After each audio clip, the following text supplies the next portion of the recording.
त्रिसरणाच्या टप्प्यावरती धन्य तू ग माते, सर्व संपोनी फक्त राहते आई तुझे ग नाते, आई तुझे ग नाते. चुकलं तुझं बाळाई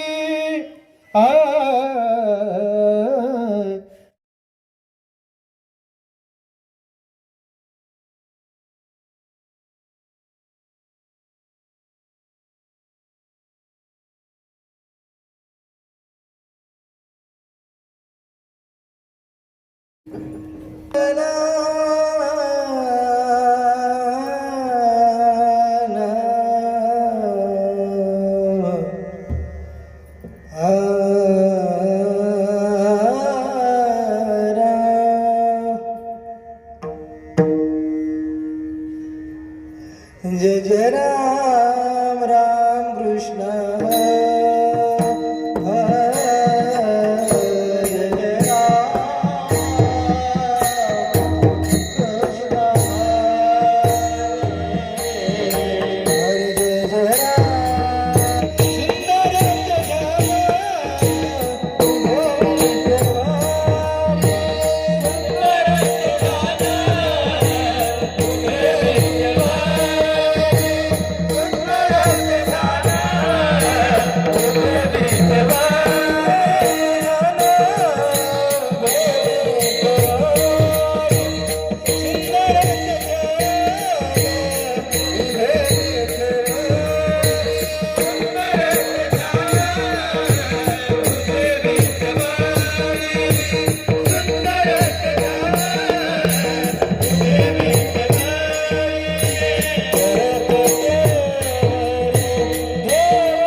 नाशिवंत देह जाणार सकळ, आयुष्य खातो काळ सावधान. तुका मनी यह लोकीच्या व्यवहारे, तुका मनी यह लोकीच्या व्यवहारे, नका डोळे धुरे भरून राहो. नाशिवंत देह जाणार सकळ, आयुष्य खातो काळ सावधान. लोकाभिराम मरण रंग धीरं, राजीव नेत्रम रघुवंशनाथं, कारुण्यरूपं करुणाकरन्तं, श्रीरामचंद्रं शरणं प्रपद्ये. नमो विठ्ठला राजया पांडुरंगा, नमो रुक्मिणी माऊली ज्ञानगंगा, नमो पुंडलिका नमो चंद्रभागा, नमस्कार माझा रुक्मिणी पांडुरंगा.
पायावरी या वारकरी संतांच्या, क्षणोक्षणा हाची करावा विचार, तरावया पार भवसिंधू.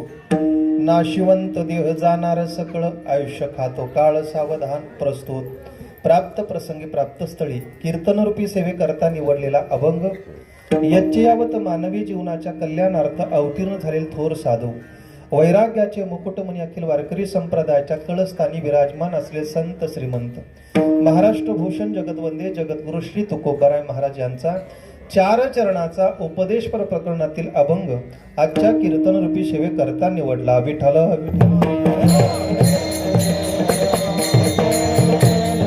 तुकाराम महाराज आजच्या अभंगातून मानव देहाला आलेल्या प्रत्येकाला 6 प्रकारचा विचार प्रत्येकाने केला पाहिजे या गोष्टीची जाणीव करून देतात. महाराज सांगतात प्रत्येक क्षणाला विचार करा. या संसाराला तुम्ही आलात ना, मग प्रत्येक क्षणाला विचार केला पाहिजे. तो विचार कोणता? महाराज सांगतात तरावया पार भवसिंधू. या भवसिंधूतून या संसार सागरातून आम्हाला पलीकडे कसा जाता येईल याचा विचार प्रत्येकाने केला पाहिजे. मग महाराज क्षणोक्षणालाच का केला पाहिजे? नंतर केला तर चालणार नाही का? महाराज सांगतात नंतर करण्याकरता याचा भरोसा नाही. नाशिवंत देह जाणार सकळ. देह नश्वर आहे, तो कधी पडेल कधी जाईल सांगता येत नाही. हे संपूर्ण जाणार आहे आणि आपल्या पाठीमागे काळ लागलाय. महाराज आयुष्य खातो काळ सावधान.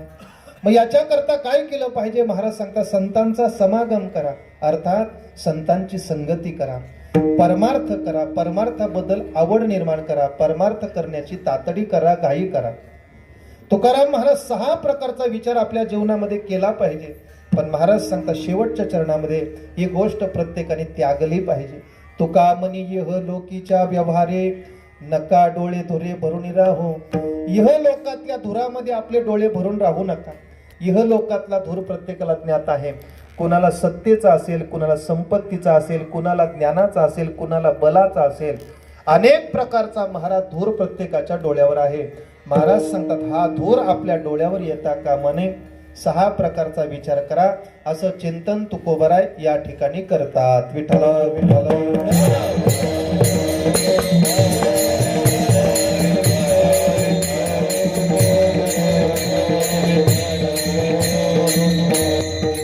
अभंगावर चिंतन करण्यापूर्वी अल्पसा हा परिचय परिहार देणं अगत्याचा त्वसा. आपण सगळे ग्रामस्थ मंडळी असतील, आप्तेष्ट मंडळी असतील, आपण इथं कशा करता उपस्थित आहोत सगळ्यांना ज्ञात आहे. या घरातून निघून गेले कैलासवासी चंद्ररेखा चंद्रकांत पाटील वयाच्या 69व्या वर्षी इहलोकाची यात्रा पूर्ण करून परलोकामध्ये निघून गेलेले आहेत. आणि त्यांच्याकरता एक सत्कर्माची शिदोरी म्हणजेच परमात्म्याच्या नामचिंतनाची शिदोरी समर्पण करावी म्हणून आजचं हे कीर्तन पुष्प आहे. आईंच्या पश्चात त्यांचे पती श्री चंद्रकांत शिवजी ना शिवाजी पाटील, प्रीतम चंद्रकांत पाटील, रवी किरण चंद्रकांत पाटील, राज किरण चंद्रकांत पाटील, पुतणे वीरेंद्र यशवंत पाटील, जयेंद्र यशवंत पाटील. आणि आजची ही सेवा ज्यांच्या माध्यमातून माझ्याकडे आली ते आमचे अरविंद श्रीपद पाटील म्हणजेच या घरातले जावई यांच्या माध्यमातून आलेली सेवा. आणि ज्यांनी मला फोन केला ते आमचे परम मित्र आमचे नितीन दादा, या दोघांच्या माध्यमातून आलेली ही सेवा आहे. आपण संकल्पित वेळेमध्ये याच्यावर चिंतन करण्याचा प्रयत्न करणार आहोत. आज मातोश्रीनं जाऊन इहलोकाची यात्रा पूर्ण करून आजचा दिवस कितवा आहे? 11 दिवस पूर्ण झालेला आहेत. आणि त्यांच्या उत्तर रातीच्या निमित्तानं आजची ही कीर्तनाची सेवा आहे. सज्जनो, या मृत्यूलोकाचा नियम आहे इथं आल्यानंतर प्रत्येकाला जावं लागतं. इथं आल्यानंतर कोणाला राहता येत नाही. जरी तुमची इच्छा असेल तरी सुद्धा आम्हाला इथं राहता येत नाही. आम्हाला यावंच लागतं, राहावंच लागतं आणि जावंच लागतं. जरी आम्हाला वाटत असेल आम्ही जाऊ नये, पण या सृष्टीचा नियम आहे इथं आल्यानंतर प्रत्येकाला जावं लागतं. याच नियमाला अनुसरून मातोश्रीचं जाणं होत आहे. एक लक्षात घ्या महाराज, मी 2 गोष्टी नेहमी सांगत असतो. एक, परमात्म्याची आज्ञा झाली की मग इथं कुणाला थांबता येत नाही. आणि जोपर्यंत त्याची आज्ञा होत नाही तोपर्यंत इथून कुणाला जाता येत नाही. विठ्ठला विठ्ठला.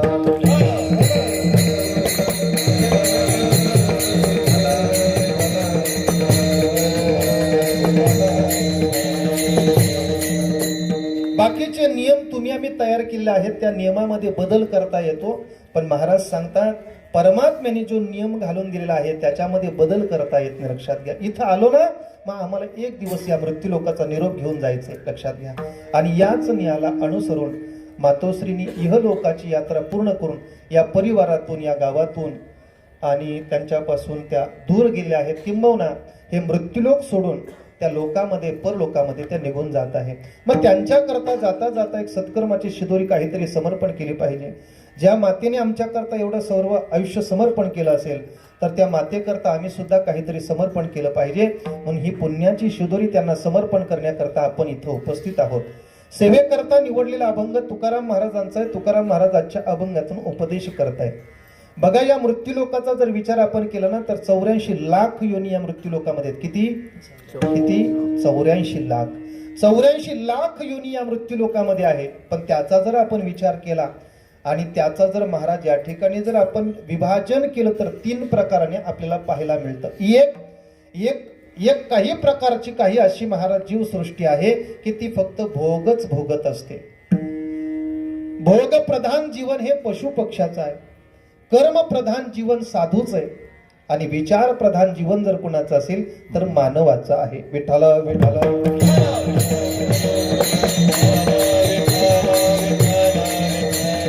एका सुभाषितकाराने गोड वर्णन केले. भोग प्रधानम सा पशु जीवनम तू. पशु पक्ष्यांनी फक्त भोगच भोगावे. पशु पक्षी फक्त भोगा व्यतिरिक्त दुसरं काही जाणत नाही. लक्षात घ्या. जाणतात का? तुम्ही आम्ही जसं मंदिरात जातो तसे पशु पक्षी जात नाही. तुम्ही आम्ही जसं गावामध्ये सप्ताह केला तसा आपल्या परिसरातल्या पशूंनी मिळून कुठे सप्ताह केला का? नाही. त्यांना ते करता येत नाही. फक्त भोगामध्ये आसक्त आहे. भोग भोगणं एवढंच त्यांचं काम आहे महाराज. 4 गोष्टी जीवनामध्ये ते करत असतात. आहार, निद्रा, भय आणि मैथुन. या 4 गोष्टी समान आहेत तुम्हाला सुद्धा आणि पशु पक्ष्यांना सुद्धा. आहाराची गरज त्यांना सुद्धा आहे, आहाराची गरज आम्हाला सुद्धा आहे. झोपेची गरज त्यांना सुद्धा आहे आणि झोपेची गरज आपल्याला सुद्धा. बरोबर की नाही? त्यांना सुद्धा जगण्याकरता खावं लागतं आणि आपल्याला सुद्धा जगण्याकरता. फरक एवढाच आहे महाराज. आपल्यातली काही माणसं महाराज खऱ्या अर्थाने जगण्याकरता माणसांनी खाल्लं पाहिजे, पण आता समाजामध्ये काही अशी विकृत माणसं निर्माण झाली ती फक्त खाण्याकरताच जगतात. विठाला विठाला.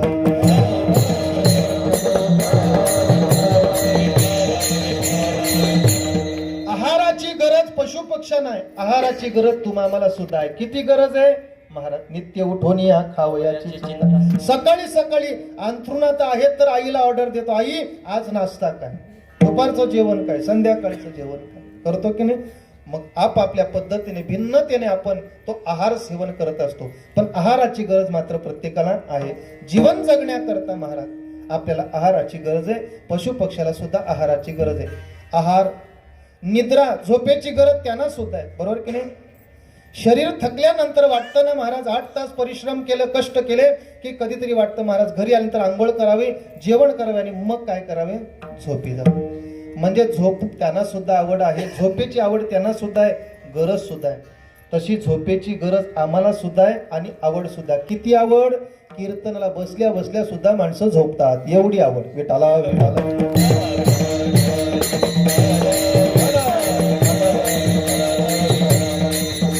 आणि गंमत अशी आहे महाराज, तुम्ही सिनेमा 3 तास बघा, झोप येत नाही. आपण कीर्तनात 2 तास बसा, माणसाला झोप आल्याशिवाय राहत नाही. ती पण धार्मिक आहे बाबा. ती झोप पण एवढी धार्मिक आहे, ती इथंच येते, तिकडं नाही. तुम्ही तमाशाला जा, डोळे वटारून लोक पाहतात, झोप नाही येत तिथे. तुम्ही सिनेमाला जा, 3 तास सिनेमा पाहतात पण डोळ्याची पापणी सुद्धा खाली टाकत नाही. पण इथं रामकृष्ण हरीचं भजन चालू झालं, विठाला विठाला. एक दिवशी माझं कीर्तन झालं आणि कीर्तन झाल्यानंतर एक म्हातारी आजी, 70 वर्षाची म्हातारी आजी माझ्याकडे आली आणि सांगितलं, बाळ खूप छान कीर्तन केलं. या परिसरात कुठं कीर्तन असलं ना तर मला एक फोन कर, माझा नंबर तुला देतो. म्हटलं आजी एवढं तुला आवडलं? हो म्हणे. म्हटलं काय माझ्या कीर्तनातून विशेष काय तुला आवडलं की तू मला फोन नंबर देऊन सांगते की या परिसरात कुठं कीर्तन असेल तर मला फोन कर. तिने सरस सांगितलं महाराज. म्हणजे बाळ मी वसई तालुका फिरलो, इकडं भाईंदरला आलो, ठाण्याला गेलो, सगळीकडं महाराज मला फार एक आजार जडला होता, झोपच लागत नव्हती. 3-4 तालुक्यामध्ये उपाय केले पण कुठे फरक नाही पडला. पण बाबा तुझ्या कीर्तनात बसलो, 2 मिनिटात झोपलो. कीर्तन हे झोपण्याकरता नाही बरं का. विठाला.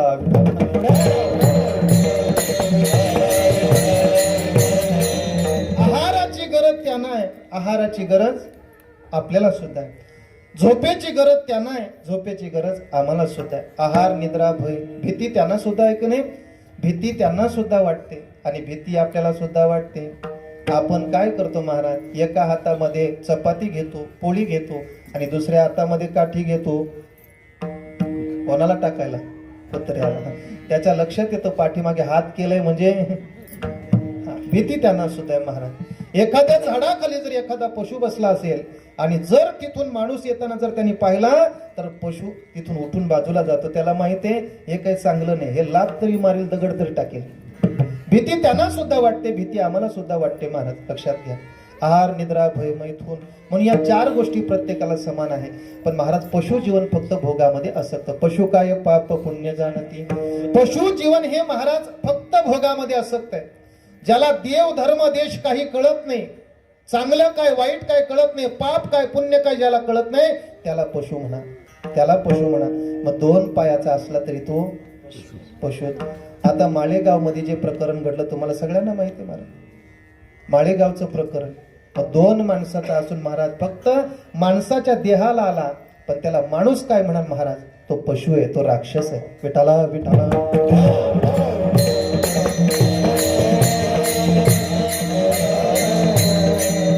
आपल्या जीवनामध्ये महाराज भोगामध्ये आसक्त जीवन असलेलं महाराज पशु पक्षाचं जीवन आहे. पशु फक्त जीवनामध्ये भोगावर आसक्त असतात, ते भोग प्रधान आहेत.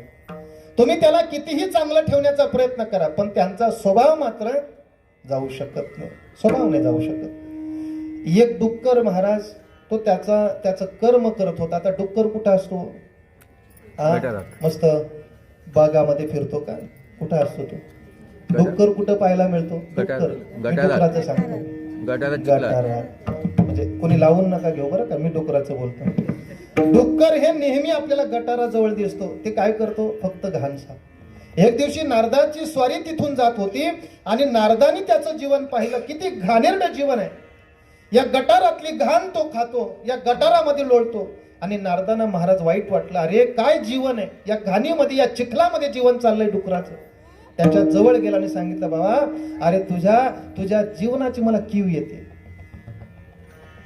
तुला जो जन्म प्राप्त झाला, फक्त घाण त्याच्यातली उपसतो, घाण काढतोस, वाईट वाटतं मला. चल, मला तुझ्यावर प्रसन्नता निर्माण झाली. मला असं वाटतंय तुझी कीव मला येते, मी तुला स्वर्गात घेऊन जातो. स्वर्गामध्ये चांगले चांगले भोग आहेत, ते भोग भोगण्याकरता तुला प्राप्त होतील. मग त्या डुकराला नारदाने सांगितलं, नारदाचा आणि डुकराचा संवाद आहे. पण डुकराने नारदाकडे पाहिलं आणि सांगितलं, महाराज तुम्ही सांगता ते खरं, स्वर्गामध्ये अमुक भोग आहेत, स्वर्गामध्ये तमुक भोग आहेत, सगळं काही खरं सांगता. पण महाराज असली गटार तिथं भेटेल का? म्हणजे शेवटी ते कुठं जाणार? गटारातच. विठाला विठाला.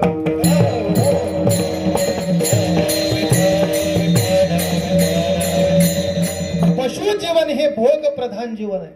मग कर्म प्रधान जीवन कोणाचे? महाराज सांगतात बघा, पशु जीवनंतु भोग प्रधानम पशु जीवनंतु कर्म प्रधानम साधू जीवनंतु. साधूने कर्म केलं पाहिजे महाराज. साधूने काय केलं पाहिजे? कर्म. साधूने कर्म केलं पाहिजे. तसं पाहायला गेलं तर साधूला कर्म करण्याची गरज नाही, बरोबर की नाही? तो त्या अवस्थेवर प्राप्त झाला, त्यांनी भगवंताची प्राप्ती करून घेतली. आता साधूला काही करायचं शिल्लक राहिलं नाही. आता मला सांगा, नदी एकदा समुद्राला भेटली की मग तिला वाहायची काय आवश्यकता आहे महाराज? आता ती तिच्या स्वरूपाला मिळून गेली, प्राप्त झाली. आता काय करायचं राहिलं का? नाही. तसं साधू परमात्मा स्वरूपकार जर झाला असेल तर त्याला काही करण्याची गरज नाही. पण तरी सुद्धा साधूने कर्म केलं पाहिजे असं शास्त्र सांगतं. का? तर ते तुमच्या आमच्या करता. आता आपल्या या परिसरामध्ये एक महात्मा, एक अवलिया साधू जन्माला आला. तुम्हाला सगळ्यांना माहिती आहे त्यांचं नाव, बाळ योगेश्वर सदानंद महाराज. बाबांचा जन्म या भूमीत आहे, या मातीत आहे. या मातीमध्ये ते खेळले, या मातीमध्ये ते वाढले. त्यांच्या पदस्पर्शाने पुनीत झालेली ही भूमी आहे. एवढी वर्ष तिथं जाऊन त्यांनी साधना केली. आता मिळवायचं काही राहिलं नाही. पण तरी सुद्धा महाराज आज गणेशपुरीचा सप्ताह चालू झाल्यानंतर सकाळी येऊन बसतात पारायणाला, तर संध्याकाळी कीर्तन संपेपर्यंत महाराज त्या ठिकाणी सगळे कार्यक्रम करतात. का करतात? का करतात? त्यांना करण्याची गरज नाही. त्यांनी सप्ताह चालू करून दिला असता आणि मस्त आश्रमात बसले असते, जमलं असतं की नाही? पण त्यांना माहित आहे, जर मी ज्ञानेश्वरीच्या पारायणा इथं बसलो नाही तर यातली अर्धी गायब होती, बरोबर की नाही? जर मी इथं कथा कीर्तनामध्ये हजर राहिलो नाही तर लोक सुद्धा येणार नाही. लक्षात घ्या. यद्यदाचरती श्रेष्ठ तत्त देवे तरो जनहा, येथ वडील जे जे करती तया नाम धर्म ठेविती. महाराज सांगतात, मोठी माणसं जशी वागतात त्याचं अनुकरण छोटी माणसं, लहान माणसं करत असतात. बाबांना करायची गरज नाही, पण तरी सुद्धा त्यांनी ते कर्म केलं. का? तुमच्या आमच्या करता. विठाला विठाला.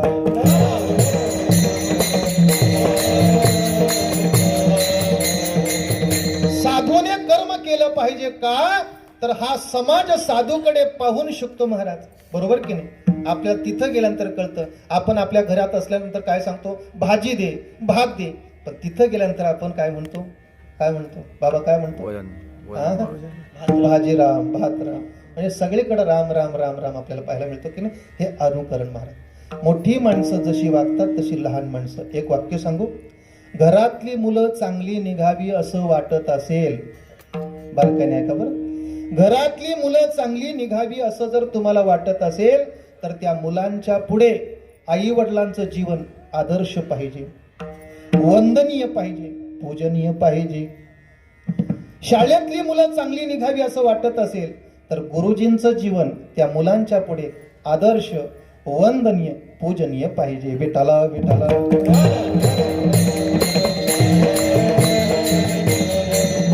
जर महाराज त्या मुलांच्या समोर जर आम्ही चुकीचे वागलो तर आपली मुलं सुद्धा आपली चुकीची वागल्याशिवाय राहत नाही. लक्षात घ्या. मी तुम्हाला विचारतो, जर तुमचा मुलगा 5वीत असेल तर तुम्ही त्याला क्लास लावता, म्हणजे शाळेमध्ये त्याला शिकवलं जातं आणि पुन्हा एक्स्ट्रा त्याला काय लावता तुम्ही? लावतो की नाही? शिकवणी लावतो, क्लास लावतो की नाही? चांगल्या गोष्टीची शिकवणी लावावी लागते. पण महाराज आपल्या घरामध्ये सुद्धा चांगल्या प्रकारच्या शिव्या सुद्धा तो मुलगा देतो.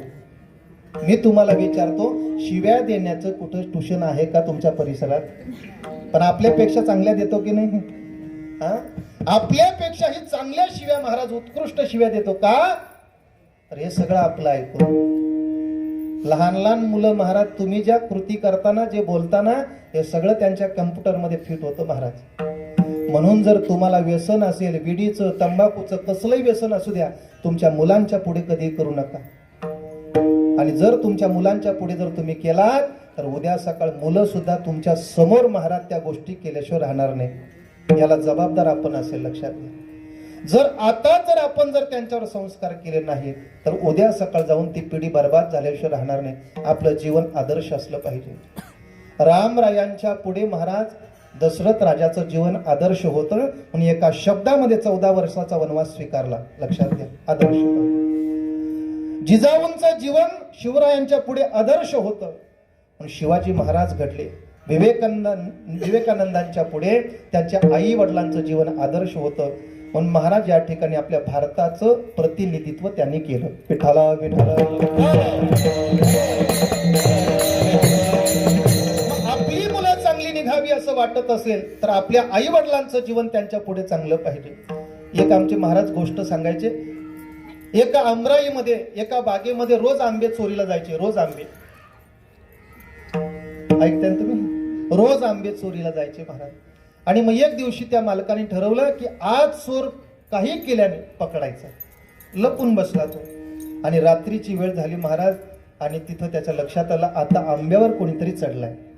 मग तो मालक धावत गेला बॅटरी घेऊन आणि पाहिला तर एक मुलगा 10 वर्षाचा 10-12 वर्षाचा मुलगा त्या झाडावर चढलेला पाहिला. खाली उतरवलं. उतर खाली.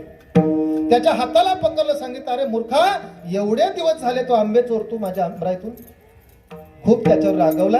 त्याच्या हाताला धरला. ओढत ओढत नेला आणि त्याला सांगितलं चल तुझ्या बापाकडे तुला नेतो. तुझ्या बापालाच नाव सांगतो. हे शिकवलं का तुला? त्या मुलाला जेव्हा ओढत असताना त्या मुलांनी सांगितलं काका काका मला कशाला ओढता? म्हणे कशाला? तुझ्या बापाला नाव सांगायचंय. मग बापाला नाव सांगायचं तर ओढता कशाला? कशाला म्हणजे तुझ्या घरी घेऊन जायचं. पण त्याची काय गरज नाही म्हणे. त्याची काय गरज नाही म्हणजे अहो तुम्हाला बापाला सांगायचं मग घरी ओढत नेण्याची गरज काय? मग कुठं? म्हणे पुढच्या आंब्यावर बाबाच आहे माझा. विठाला. असे जर संस्कार जर आम्ही आमच्या मुलांना दिले तर महाराज मुलं काय नाही का? आम्हाला वाटतं महाराज मुलगा गाणारा निघावा पण संस्काराअभावी तो गाणारा नाही, तो चांगला पिणारा निघतो. संस्कार कुठेतरी कमी पडतात. संस्कार दिले पाहिजे बरं का. एक वेळ पैसा कमी असला तरी चालेल पण संस्काराची शिदोरी मात्र द्यायला विसरू नका. लक्षात घ्या. मला सांगायचं तात्पर्य एवढंच आहे, आपल्या घरातली मुलं चांगली निघावी असं वाटत असेल तर आपल्या आई वडिलांचं जीवन आपल्या मुलांच्या पुढे आदर्श असलं पाहिजे. आदर्श असलं पाहिजे. जर महाराज या समाजातली सगळी माणसं चांगली निघावी असं वाटत असेल तर समाजातल्या साधूने चांगलं वागलं पाहिजे. समाजाने त्यांच्याकडे पाहून महाराज जर समाज वागत असेल, शिकत असेल तर समाजातल्या साधूने चांगल्या पद्धतीने अनुकरण केलं पाहिजे. म्हणून कर्मप्रधानम साधू जीवनंतु. म्हणून साधू गुरु सुद्धा करताना 4 वेळा तपासून पहा. आपण एक वाक्य म्हणत असतो ना, पाणी पिना छान के. बोला बोला. पाणी पिना और गुरु करना पहिचान के. कुठल्या आयऱ्या गायरीला गुरु करू नका महाराज. जो आपली नाव पहिलं तिराला नेऊ शकतो अशाचाच हात आपल्याला पकडायचा आहे. विठाला विठाला.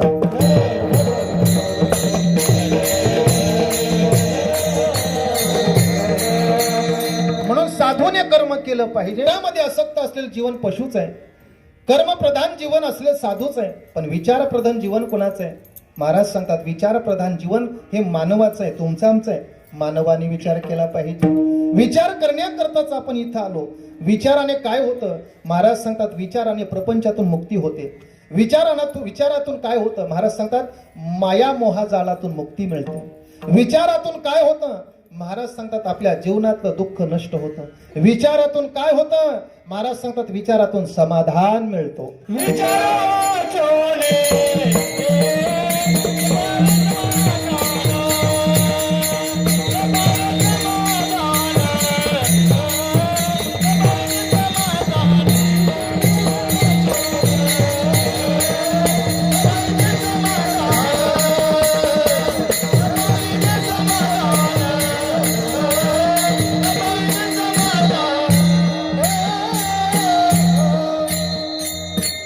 महाराज सांगतात विचाराने काय मिळतो? महाराज सांगतात विचाराने आपल्या जीवनामध्ये समाधान मिळतो. विचाराने आपल्या जीवनामध्ये काय होतं?